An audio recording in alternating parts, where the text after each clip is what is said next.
Well, that may not have been the performance that we wanted. I think that was the performance that we needed after a rough weekend against Fulham, and that was to show that we can be robust and we can grind out a result when required. Now, obviously, a win against Nottingham Forest via a last-minute free kick header doesn't ring celebrations hallelujah. It's still good considering, like I said, we had just lost to Fulham with basically the same team, and we did lose to Nottingham Forest in the league with a better starting lineup earlier on in the season. And what's important to me as well is that one of the last things they said on commentary before the game started is that Varane and Lindelof had played together 3 times so far this season and they'd lost all 3 games. Well, today I thought both played brilliantly and they got a clean sheet with the help of who actually was my man of the match, Andre Onana. He made some really important saves at critical moments today.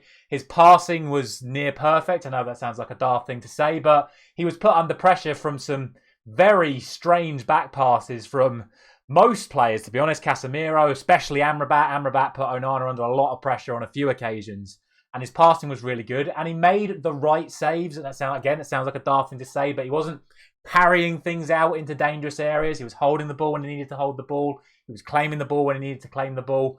And his shot stopping was, well, he kept a clean sheet, so his shot stopping was immaculate. So really, really pleased with Onana tonight. Really impressed with 3 players in the defence, because I think Amrabat had a little bit of a dodgy game, but then he's not a left back. So overall impressed with the defence. Obviously, offensively, it could have been a lot better. We'll get to that shortly, but I think, like I said, we do need to focus on the fact that we have kept a clean sheet in this game against a Nottingham Forest attack that I do rate quite highly. I'm a big fan of Morgan Gibbs-White. I think Awoniyi is a very underrated striker, and obviously we know the dangers of the likes of Elanga, Origi, and then Hudson-Odoi off the bench. One tactical decision I was really impressed with, actually, from Erik ten Hag is clearly we'd identified Elanga as Nottingham Forest's main threat, and he was on the left-hand side for the vast majority of the game. Dalot played right back, Amrabat played left back.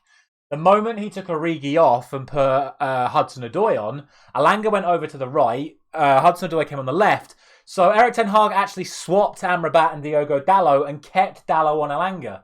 And bar one cross, which Varane dealt with expertly, Elanga just wasn't a factor for the entire game. And I think that's good management. And we have to applaud good management when good management is applied. And I think certainly in terms of the defensive setup today, we got the defensive management side of things right. And again, we have to talk about it because I always talk about set pieces. We've won this game on set pieces. Nottingham Forest did not have a chance, to my recollection, from a set piece in today's game. I still think we set up the same way, so maybe that's a little bit more down to their delivery. But defensively, we had no issues from set pieces, and then we've won the game by scoring a set piece, which is something we very rarely do as well. And only Bruno Fernandes will know if he actually meant to put the ball in like that.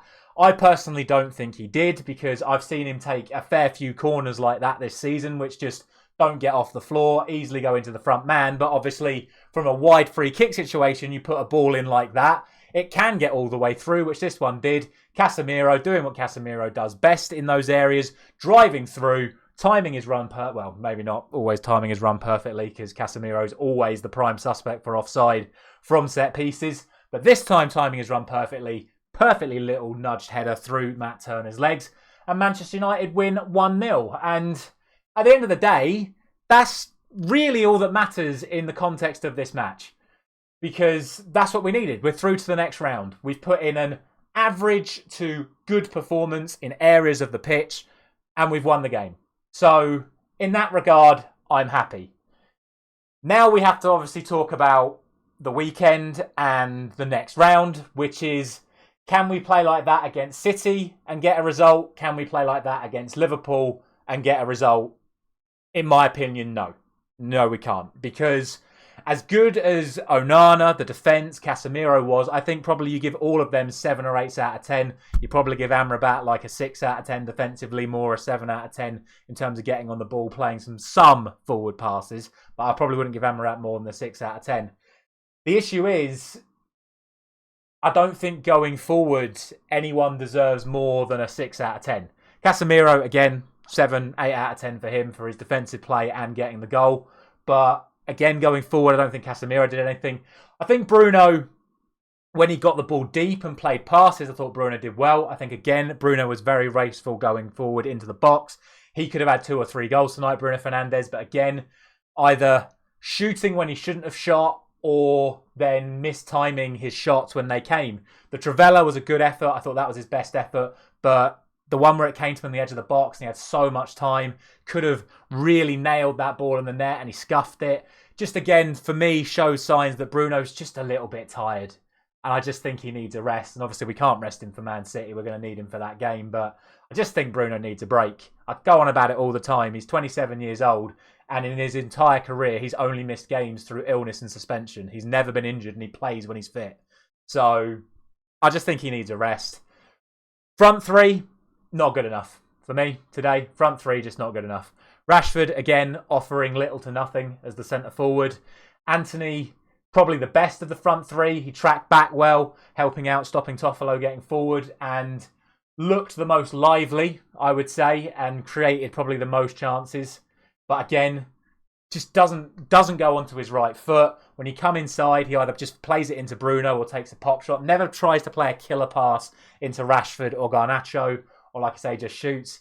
Garnacho, again, just didn't really offer enough. He looked dangerous at times, but again, it was just the odd pop shot. And, you know, he's going to be up against Kyle Walker at the weekend. If Anthony plays, he's going to be up against Gvardiol or Ake. It's just not going to happen for them. And Rashford's not even going to get the ball, let alone be able to do anything if and when he gets it, because I just don't think he's any threat out there. McTominay, again, I thought looked dangerous. He was unlucky not to grab a couple of goals. The first header he should have done better with. The second header was a really good save from Turner. What I would say, as a follow-on from what I spoke about last time, is that when he made the runs beyond Rashford, and then we fed McTominay, which then brought in Bruno, Rashford, Garnacho and Anthony, we look more dangerous. So I'm going to put another plea in to say, if Højlund can't play against City, start McTominay up front, because I think we just looked better when he was the one that was furthest forward. So I'm going to make a plea for that. But like I say, we've got the win. I don't think that performance is anywhere near good enough to get a result against City and Liverpool. I don't think we'll get embarrassed if we play like that against City at the weekend. We might do. It is City on their day. They can beat anyone 5 or 6-0. But I think if we defend like that, it'd probably be like 2 or 3-0 to Man City, unless we have another capitulation.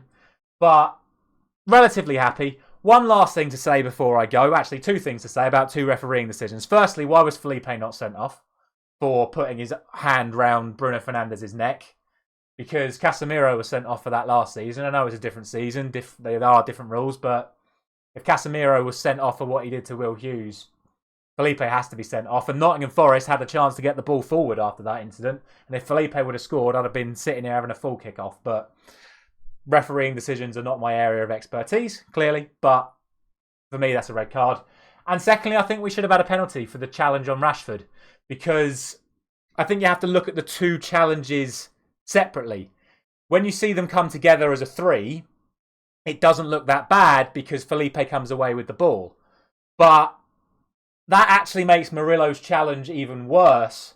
And not only that, I genuinely believe if Felipe is not where he is, Rashford gets sent flying. Murillo doesn't play the ball at all. He goes across into Rashford, puts his arm into him and then shoves him. But he shoves him into the guy that's already there. So Rashford's body just goes into Felipe's body and he just goes down. So it doesn't actually look like Murillo's challenge is that bad. But like I say, Murillo doesn't play the ball. It's Felipe that comes away with the ball. So if you actually just remove Felipe from that situation entirely, Murillo comes across, puts his arm into Rashford, sends Rashford off the ball, and if Felipe's not there, Rashford gets sent flying to the floor immediately. So for me, that should have been a penalty. Thankfully, that's not cost us a place in the next round. Into the quarterfinals for the 2nd year running, and for a record, I think it said 48th time Manchester United have got into the FA Cup quarterfinal. So very happy with that. Little bit disappointed with us offensively. Very happy with us defensively. We're still screwed against City at the weekend. We're probably still screwed against Liverpool in the FA Cup. Let me know all of your thoughts down in the comment section below. Drop a like on this video if you have enjoyed it, and subscribe to the channel if you're new around here. Thank you very much for watching once again. I'll see you very soon.